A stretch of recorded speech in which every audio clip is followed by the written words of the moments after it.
Hello, and welcome back to the Wishing You Well podcast, where we help you navigate your wellness journey each and every week. I'm Amy Albero. And I'm Catherine Van Eyck. We're both licensed therapists and love talking to you about wellness.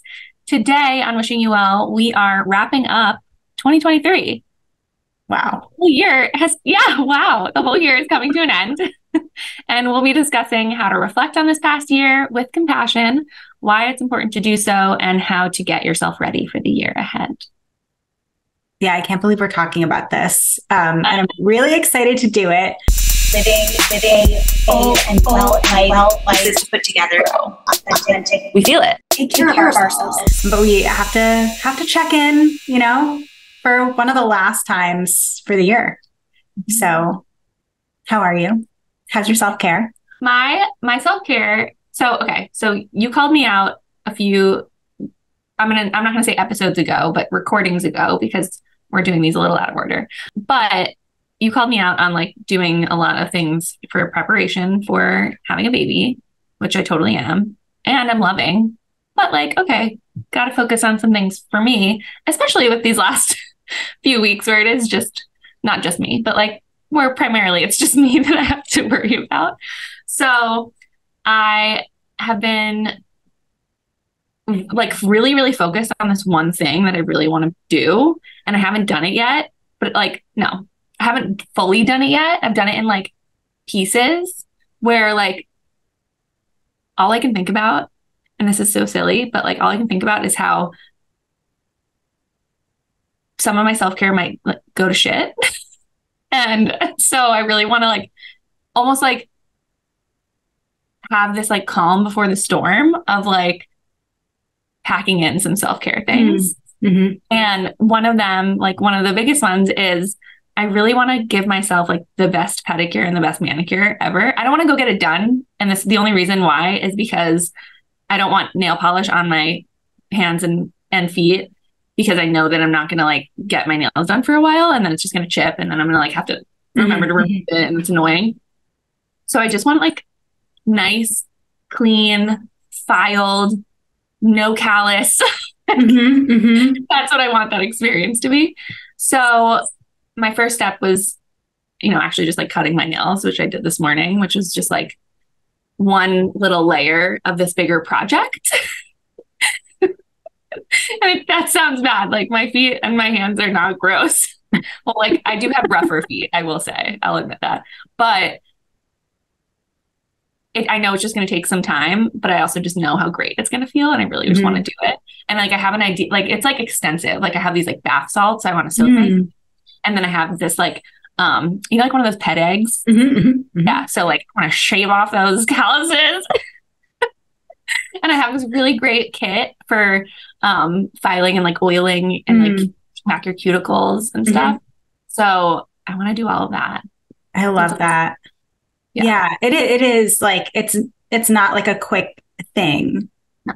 Have you ever done a foot mask? No. Oh my gosh, please add that to your list of foot treatments. But essentially they're little booties, I guess, that you put your feet in, and they really moisturize and soften your feet. You should do that maybe before you. Gosh. Yeah, I mean, I have rougher feet as well, and it really helps, and it's a very lovely of an experience. So I highly recommend a foot mask. Great. Okay, I'll have to ask you where you got your foot mask materials later. So what's your goal to have this done by? You to kind of step one, whatever. Okay. So you have a couple weeks. No. It's actually I want to do the project-y part of it this weekend, and then maintain it until, in the last 3 weeks. Yeah, that's the idea. Okay. I like that. Good luck. Keep us posted. How about you? How are you? How's your self-care? Yeah, I'm okay. It's a heavier season of work and life, I think. So I've been really trying to be mindful of my self-care. And again, very grateful that we check in every week, because if we don't, then I forget about it, or I'm not as mindful or intentional about it. But I guess I have like a self-care treat and then like a self-care appetizer that are upcoming. And the treat is that I actually have a lot of plans coming up, like just in the next week. What? With friends? Yeah, like I'm seeing a friend I haven't seen in a while, like to the point where I haven't seen this friend so much that he's like, I'm not going to invite you to do anything anymore because you always say no. I'm like, no. Like I'm saying yes. Like let's do it. So I'm seeing him tomorrow. I'm seeing another friend of mine for coffee early next week. I'm getting drinks with an old colleague. Midweek next week we have a Revive night out coming up. So I feel like kind of excited to have plans. It usually makes me like really nervous, not nervous. Like I think I worry my social overwhelmed. Thank you. Like my social battery. I think I worry that it like will get drained, but I'm feeling energized by all the things. And then my appetizer self-care, this might sound silly, but I haven't listened to music in years. Like I usually listen to podcasts or audiobooks. Like that's the only audio that I listen to. I haven't actually like listened to like the radio, like Spotify. I don't use it for like songs. Hang on, I thought you were an Apple Music person, not a Spotify person. No, I'm an Apple podcast person, but I'm a Spotify music person. Whoa, those exist? Yeah. Over it? Yeah. I should have it all together in one spot, but I don't. But actually, now that you're saying that, I probably should. That makes no sense. But yeah, it's more important that you haven't listened to music in forever. Are you okay? I did. Yeah, it's so weird. I really haven't. And my husband and I went out for dinner a couple of weeks ago, and there was a live music, and the musician was playing like these like 90s jams that were like very nostalgic. And ever since then, I was like, oh my God, I really miss music. It brought me so much joy. And so, yeah, I've been like refraining from listening to like, again, like podcasts, audiobooks and listening to music. And it's been so nice. Wow. What can you share like any specific song? Oh, what I'm listening to? Yeah. Oh, I've been listening to, again, I'm like in this nostalgic vibe. So I've been listening to like, I'm so embarrassed to say this, like NSYNC and like Backstreet Boys, like those like 90s, early 2000s, like pop.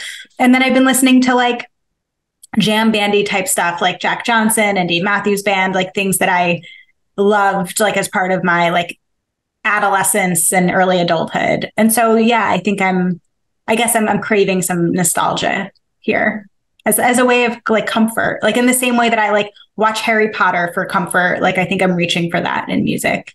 Oh my gosh. That's like all that happens when I hear Fearless, the Fearless album by Taylor Swift. I'm just like, oh my God, I'm in high school again. Yes. So great. Yeah. It's pretty powerful. Yeah. Yeah, it really is. Ooh, we should have an episode just on like music. Noted. On music. Mm-hmm. I think we could. Yeah. Stay tuned. Yeah. So that's basically what my self-care is looking like these days. It's feeling pretty good. It feels like it's doing its thing. I mean, it seems like you're like checking some boxes here. You're like, you're recognizing some things that haven't been present in your life. And you're thinking like, oh, let me experiment. See, oh, wow, this brings me some joy. This is cool. Yeah. With both the music and then also the socializing. Right. Well, it's just like, like everything. Like I was just thinking about like our episodes with Elizabeth DiDonato, our holistic dietitian. And she was talking about how like in our gut, we need like variety and diversity, like in order for our gut to be healthy. And like the same is true for like life in general. Like I'm such a creature of habit. I can be such into a routine and like do the same things all the time. And that brings me a lot of comfort, but like spicing things up a little bit, like also is necessary in order for like things to have the impact that I want them to, or for me to be, like feel well and be well. That's great. I think that's it's a great takeaway for people listening to our self-care check-in right now. Check in with yourself and see how spicy your self-care is.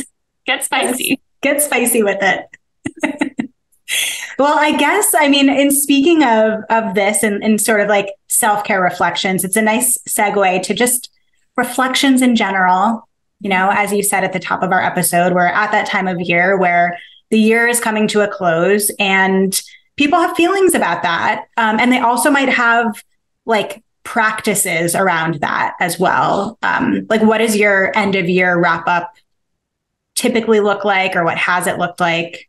It really depends. I'd say like it's been different in like the last few years. Like one year it was, I did the whole like, actually it wasn't a reflection on the year. It was like, well, it's funny. It was the year going into 2020. So like little did we know, but my friends and I at our it was a New Year's Eve like dinner. We said like what our favorite year was in the last decade. And so it was like a greater reflection of just like the last 10 years. So that was really cool. The last couple of years though, I've journaled. I'm not like a huge journaler, would love to be. And so it was in the back of my mind, but like at those bigger times of year, I tend to use that time to journal. And it's been a mixture of look back and look ahead and like, what do I want for the next year?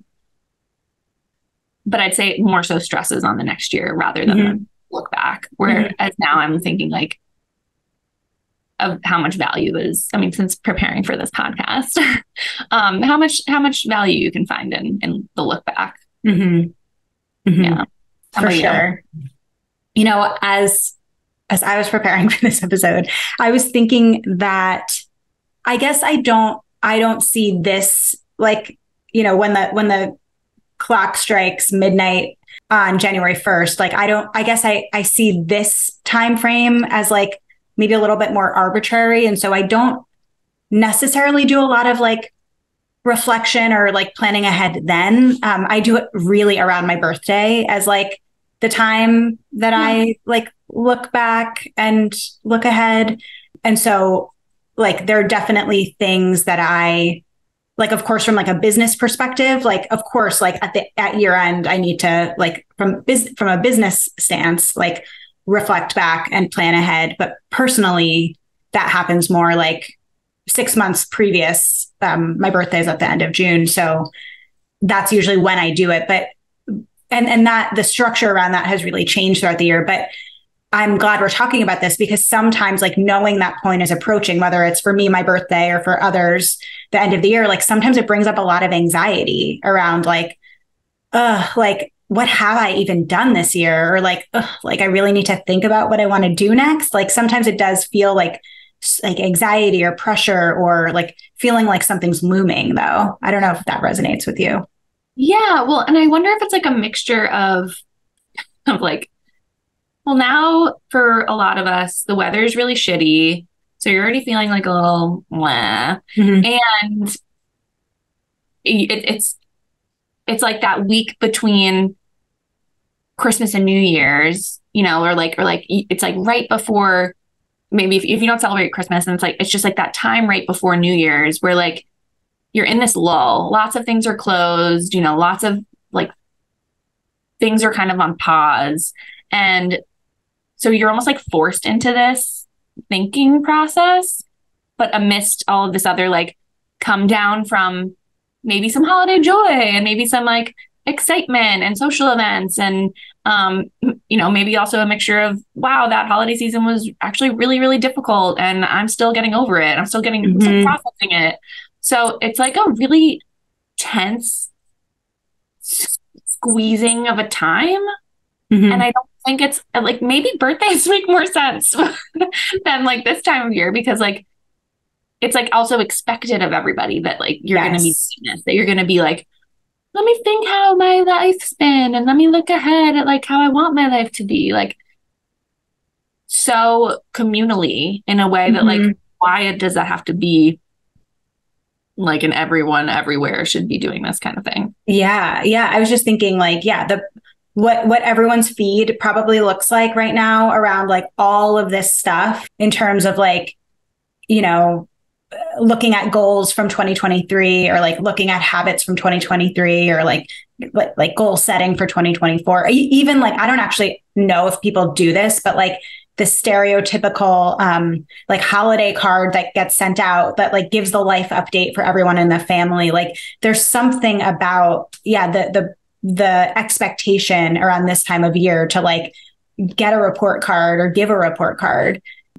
And it is like overwhelming, as you're saying, like in the midst of this like weird time frame of events. I'm wondering about those holiday cards, because when did they go from like, here's a picture of our family and like, happy holidays to you, to here's a picture of our family and this is what every single person is up to, and what every single person has accomplished this year? Like, why is it now like a thing to like, I hate to say it, and sorry, like family members of mine that have sent these before, but like, why is it like another level of Instagram of like a bragging rights type of thing? I don't know. How did it happen? I don't know. I mean, I guess I can understand like the intention is like, yeah, like it would be nice to let, Aunt Joanne, who lives in a different state, like know what we're up to, since we don't get much time to connect, give them the update. But yeah, like it something got lost in like the execution there, I think. Yeah. Almost like, and maybe this goes too much on a tangent here, so feel free to stop me, but maybe it just like, because like these cards go out to people that like are in your close circle, but then they're also on that outer, Aunt Joanne in, Wyoming that you don't really talk to.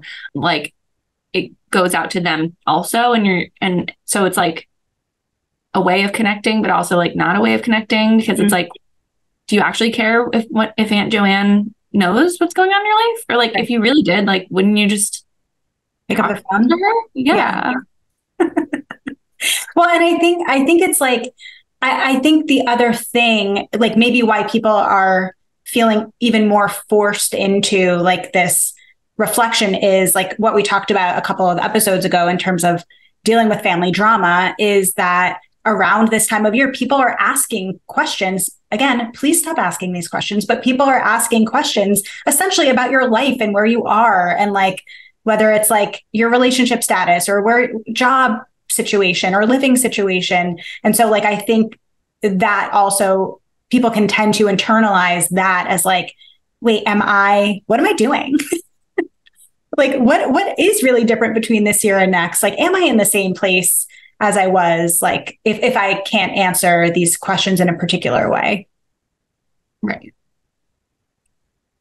Yeah. So just forcing them into like a thought spiral, a negative thought spiral of like, I haven't done shit. This I'm not where I want to be.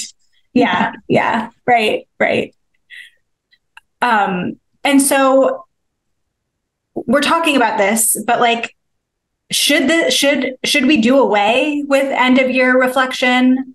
Is there a way that we can do this that can be like helpful, productive? I think it can be done like it can be done at any time of the year. And if you want to, for whatever reason, keep it at this time, if it feels right to you, go for it. But yeah, do it in a way that makes sense. Do it in a way that you're not going to just totally shit all over yourself. Like, do it in a way that actually is effective.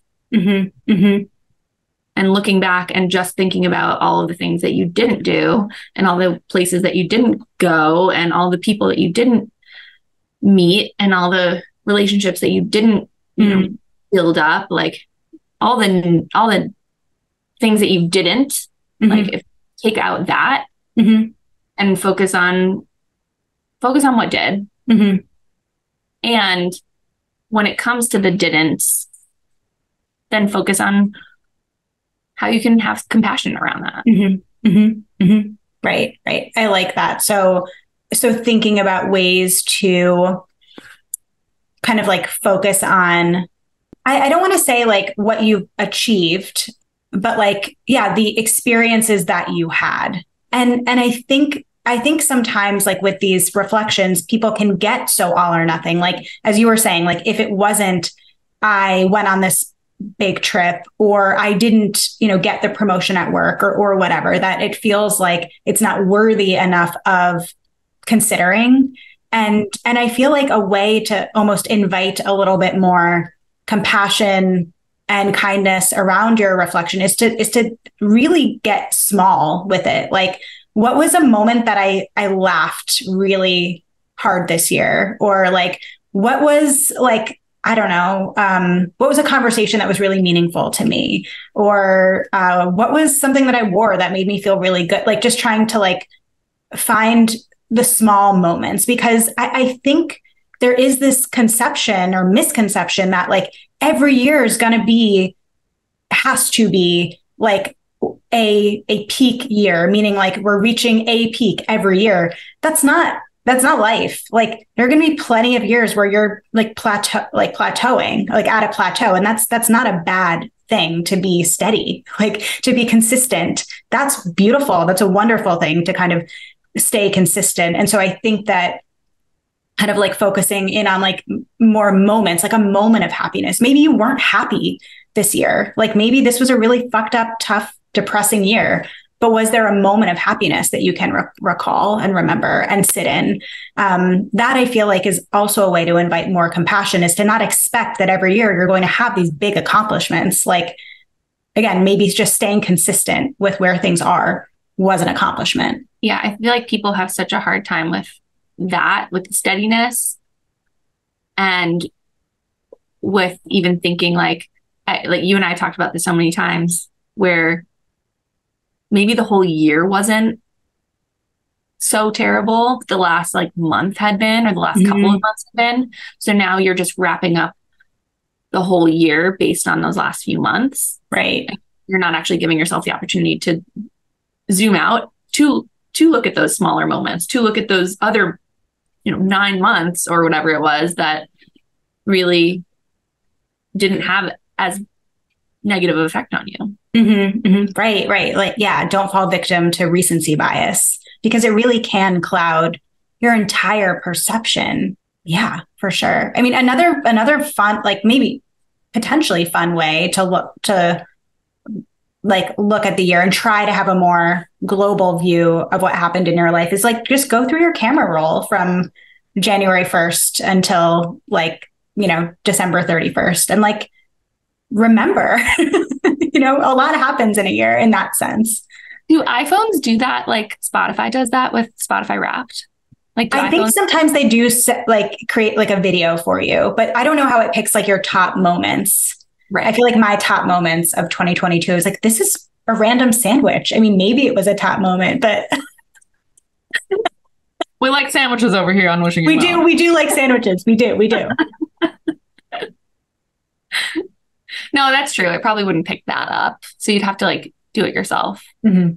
But that would be cool to like go through your camera roll and favorite all the ones, and then actually just like hit play and look at the whole year in that way. That'd be really nice. Oh, I want to steal that one. Yeah, do it. And so we keep kind of talking about like the compassion piece of things, or like we keep referencing the compassion piece of things, but why do you think that's so important? Well, I think it's like, if we look back on the year without any compassion, we're not really being fair with ourselves and with reality. And so when we can frame it up with a totally different mindset, and something that's telling us like, okay, maybe we didn't come out on top like we wanted to, and I still survived, and I still got through maybe like the hardest year of my life, and I'm still here. I survived. Like, these things are notable to just say that like you overcame something. And maybe this time of year you haven't quite overcome it either, right? Because like, yeah, clock strikes midnight and it doesn't make everything change all of a sudden. We've talked about that too, but like, maybe you're still overcoming something, and like you're in the process of it. You're in the process of something really, really difficult. And that's also something for you to recognize, just how hard that you are working, and how much of a toll that's taken on you, and how strong you've been to get this far. Right. I mean, there's the cliche post that you see all the time. That's a cliche for a reason because it's true, but like that says something like if all you did this year was survive, like that's enough. And it really is. And I do think that people use this time of year as a way to like as a weapon against themselves, as a way to like feel really bad, not on purpose. I don't think anybody wants to intentionally make themselves feel bad, but the way that some of the like quote unquote reflecting happens is not from this place of compassion as you're talking about it. It's from that place of scarcity, of lack, of like the things that I didn't do. And as you're saying, like adding compassion to the mix is helpful because it does allow space for you to be a human who goes through different seasons of life and doesn't have a consistently like progressive trajectory. Like that's just not life. And compassion helps remind us that we're human. Yeah. It makes it so much more real. Mm-hmm. It keeps us from thinking like we have to live in this fantasy where, yeah, like we're on this upward trajectory all the time. Like no one is. And that brings us back to knowing that. Instead of thinking that we're some sort of like we're some sort of person that is supposed to be beyond that or something. Right. So I know we did a self-compassion episode.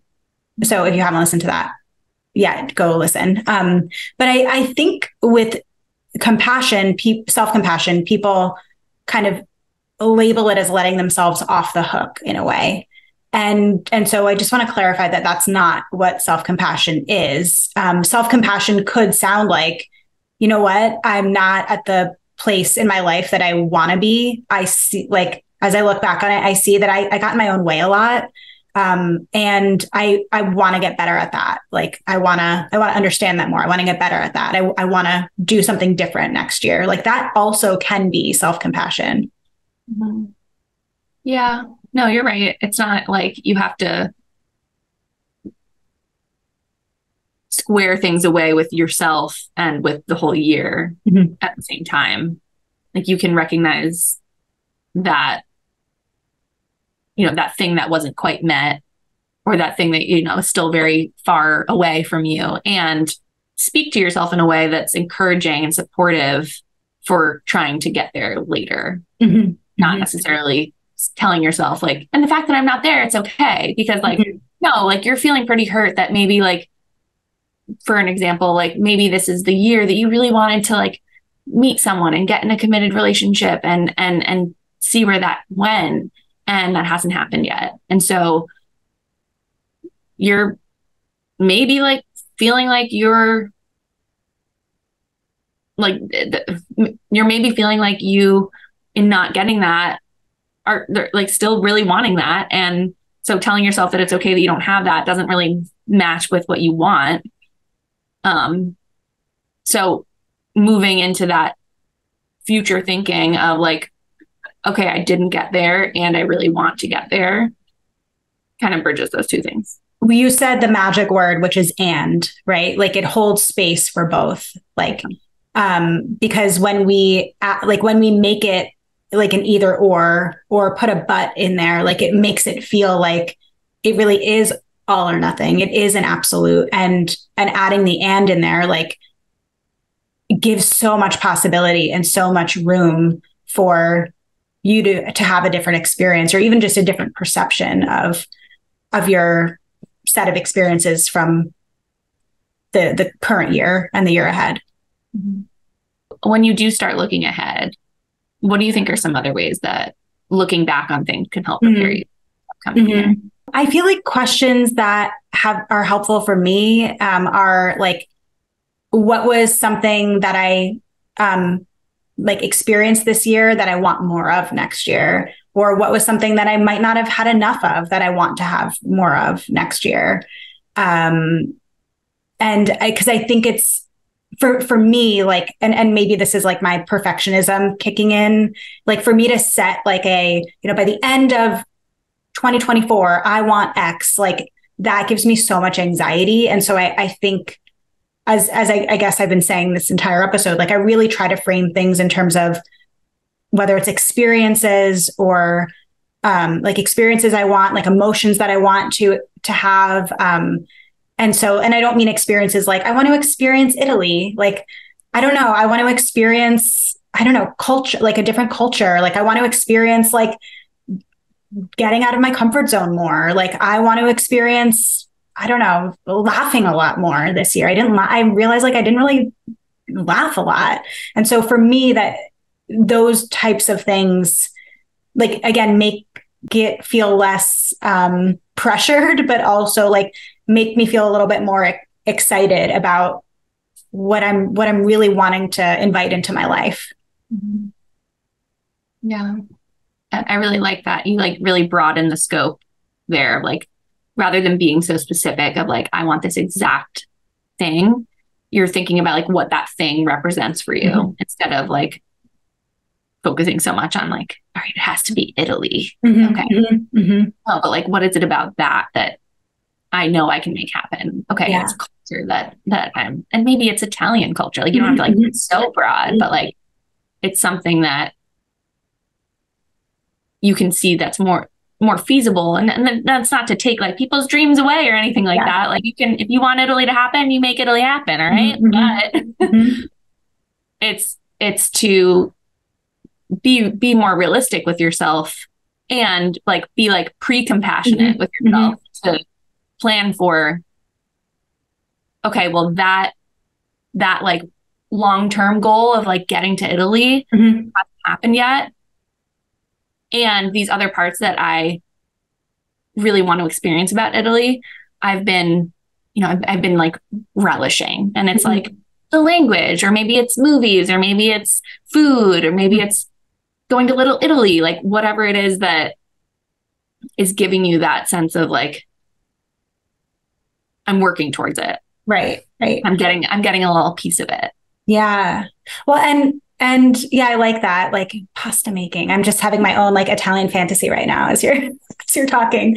But if I'm thinking about like 2022 into 2023, I remember having a conversation with my husband and saying something like, I feel like my anxiety, my imposter syndrome, my lack of confidence just really got in my way. And I really want to do something different this year around that. Like, I really want to say yes to things that really scare me and not let like my perfectionism, my imposter syndrome get in the way.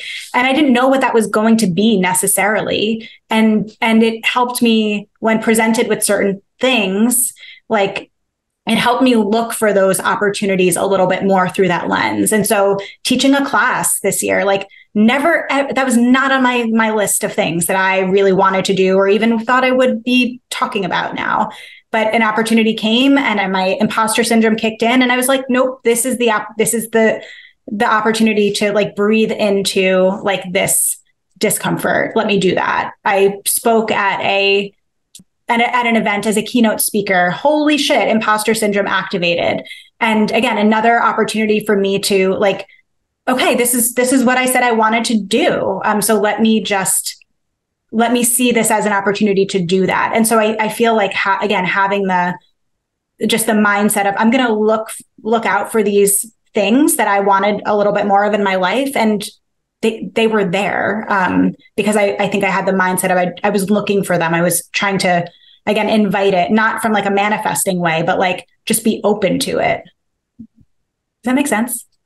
Yeah. Yeah, no, it totally does. And I love that you're mentioning two things that are great accomplishments. And yet when you were approached with them, all you could see was the imposter syndrome and all you could see was the anxiety. Mm-hmm. And so you could have also seen those things as that, mm-hmm.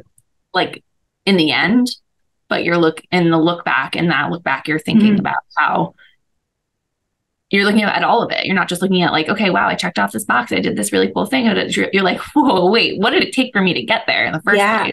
Yeah. Right. And as I reflect on that, it isn't simply like, okay, taught a class, and okay, was a keynote speaker.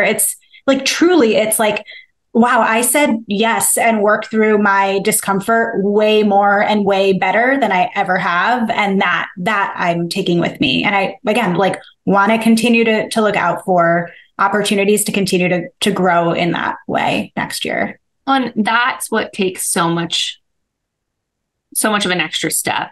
And I think it's wonderful that you even had that. I mean, I'm not surprised by you, but like, it's wonderful that you had that insight to say, like, I've been more anxious than I ever have been this last year. Mm-hmm. What am I going to do about it? Mm-hmm. And rather than like the more superficial things that are like out of our control, mm-hmm. Things that people put on their lists, like the going to Italy's, or the, I want a new car, or I want, like peeling that back a little bit mm-hmm. more to figure mm-hmm. out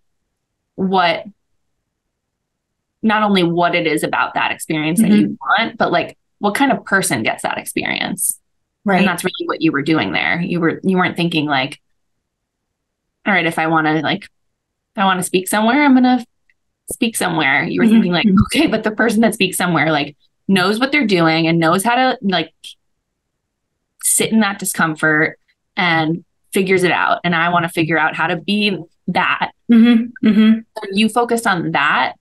And that is so much more meaningful than just all right, I'm going to wait for opportunities to come to me. And mm-hmm. as they come, that's a whole other story, but I just need the opportunity. And that's all that matters. Like, it's right. not about the opportunity. It's about who it is that receives that opportunity. Mm-hmm. Mm-hmm. Right. Right. Like, yeah, what that person embodies. Yeah. Yeah. Well, and as we're talking, I was also thinking about your original question around like, how can someone use their year look back for the year ahead? And it's interesting, like the first half of this year was really shitty for me, like very hard, very draining. It just felt like one thing after the other, like couldn't catch a break, that kind of start to the year.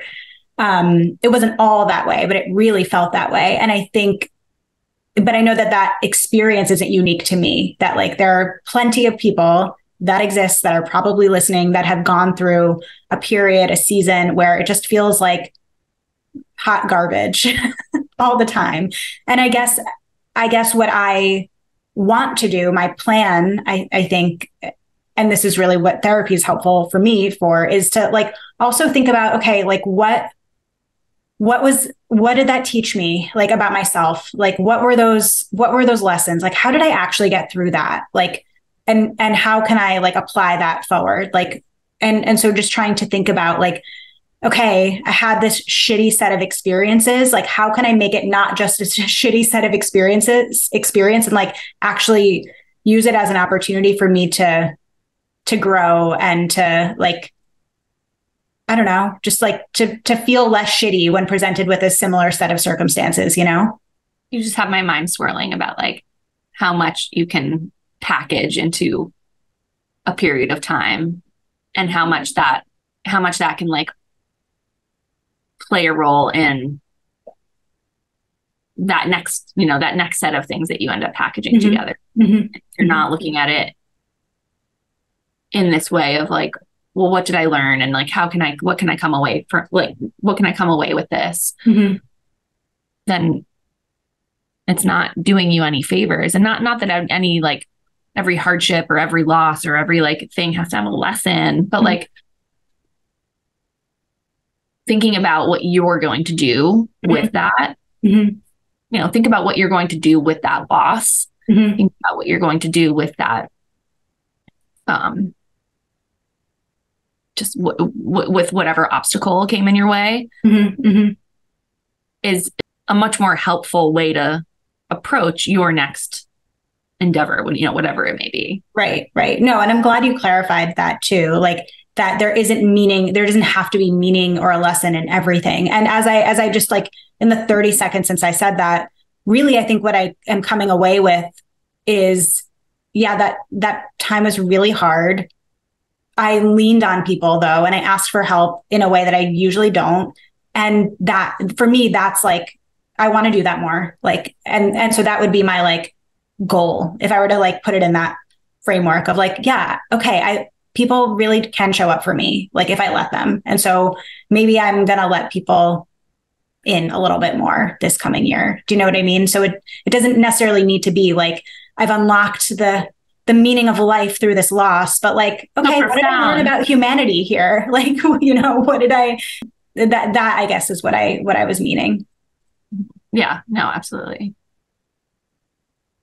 What about you? What do you think in terms of this look back to look ahead? I feel like it gives us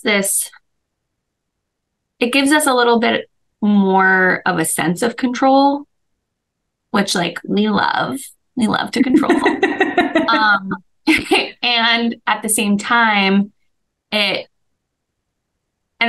I'm saying this in like that compassionate lens, like as long as you take that compassionate lens from the look back to the look forward, like you'll accept that there are certain things that you can control and certain things that you can't. So it's almost like a way. So it's almost like looking back, you're seeing all of the mess and all of the love and all of the good times and all of the bad times, and you're looking at it in a way that's like, okay, there were parts of this that worked for me and parts that didn't. And looking ahead, of course I want things to work for me. And I also understand that I have to like shed off some of the things that didn't work and like know that there are going to be things that don't work and feel more accepting of that. You don't have to love it, but just accepting it kind of like puts you in a driver's seat, but on a road that you're not really necessarily sure where it's going to go. But like, you're there. You got these. Yeah, for sure. So it just like gives you that almost like that sense of empowerment, but also this sense of relief to take with you. Yeah, I like that. I like that too. And I like that you also are talking about like the control aspect of it too. And there is a comfort in like understanding that, like in understanding like what you can control and what you can bring with you. And then there's also like a sense of maybe relief in like the surrender of like things are going to happen that I have no control over, like as well. So I think kind of like tolerating both of those is helpful to consider. Yeah. Yeah. And like sets you up for something that you feel better sitting in. Again, kind of going back to this idea of like, all right, well, this will be the year, like this will be that time. I'm going to get all those things that I want, like, or I'm going to get that one big thing that I want. And like, it just like takes some of that pressure off. And I also don't mean that in a way that's like, you know, I don't feel like we should be telling people not to want things or strive for things or like because of the pressure, right? Like pressure is good. Stress is good. Right. We just need to also bring with it realism and compassion. Right. Yes. No, of course. I mean, I feel like I'm one of the most like ambitious people I know. And so, yeah, I don't want to strip people of their ambition. Please continue to want things for yourself. Yeah. And be realistic about it, be compassionate through the process too. So, yeah, I mean, we can have a whole episode about all of that. Ambition. Do it. Yes. Does it feel like I'm telling people to, you know, take it easy? No. Okay. No. I just wanted to make sure that I didn't say that. Don't sit on your ass all year. Yeah. Compassionate about it. Well, and I do feel like this could be, and this is such a bigger conversation because like, what is healthy striving? Like there's striving, like I learned that about this concept, like at a yoga training that I went to once where like the idea, like unhealthy striving again in yoga would be to like put your body in a position that could injure it. But healthy striving would be, again, like breathing past the bite of like the stretch or breathing through the bite of a stretch. And the same thing could be applied to our life, right? Like where can we find that healthy striving, and where do we know where our limit is? Like when to say when. Oh my God, you're making me think of childbirth. Breathe through that pain. That discomfort. More to come on that in the new year. Yes, yes, yes. Okay, so we'd love to hear from you all, like what your end of year reflections look like, what questions you ask yourself, or if you've seen any prompts that resonate with you, we'd love to share them with our listeners, and maybe we can throw some prompts together for you all too, to help you compassionately reflect on your year and think about the year ahead. Well, thank you for a year listening to us, and for following along, for ratings, reviewing, subscribing, following along Spotify and Apple Podcasts, which apparently I listen to both. Good. Share the love. Spread the love. Also, please don't forget to check out our YouTube channel and subscribe to us, Revive Center for Wellness.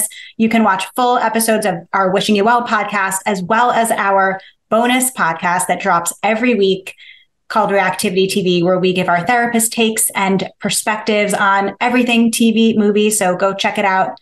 Also, give us a follow on Instagram, Revive CFW. You can also follow Catherine at Catherine Van Eyck, me at Amy Albero, LCSW. Check out our website, revivecfw.com, and send us emails to wishingyouvell@revivecfw.com. Until next time, we are wishing you well.